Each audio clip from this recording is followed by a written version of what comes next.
Okay, next question. I think we could really just beat this horse. Let's do it. I told you these questions are going to take a while, man. Beat it. So That's why we might save some, Phillips. We're gonna have to load in the chamber for next time. yeah.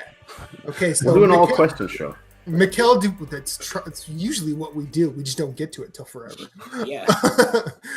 Mikhail DuPont just recently started following a bunch of different division podcasts, including this one.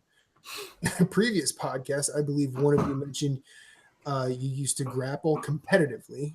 Providing this is the right podcast, what kind of grappling did you used to do, and do you still train nowadays? Why or why not? I'm curious. On top of gaming, the division nightly, I'm also a competitive grappler. I'm a Brazilian Jiu-Jitsu brown belt and former MMA fighter. Cheers. So that was me. I didn't know that.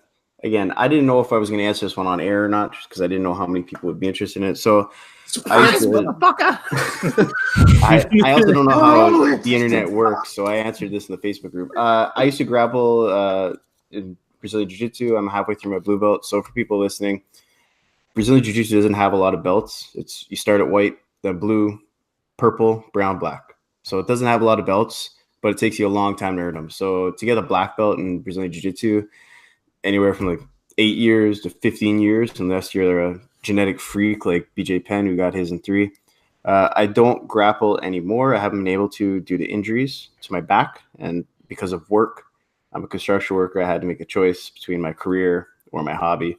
So now that I've rehabbed my back, I'm probably going to go back to it because I think Brazilian Jiu-Jitsu, at least for me anyways, probably one of the best things I've ever done, both physically and mentally. Because if you have an ego and you go into something like that, you will never last. I mean, it's hard to get tapped out all the time, which is what's going to happen to you when you first start. So it beats that ego right out of you immediately, and it helps you grow a lot. Like it helps humble you and mature you a lot. And if you can stick with it, it's going to benefit you in many, many ways. So, I miss it. I'm going to go back to it, but I just haven't gone back yet. And I need to find a new gym because I don't live near the one I was training at before, but I will go back to it. And it's really good. Kudos to you cool, man. Having your back, man. That's good. That's the most important thing. Yeah, we carry a lot of stuff on our shoulders, so I get a lot of compression on my spine. Yeah, so, it was to the point where if I were to sit down, I wouldn't be able to straighten up when I stood up. So I had to...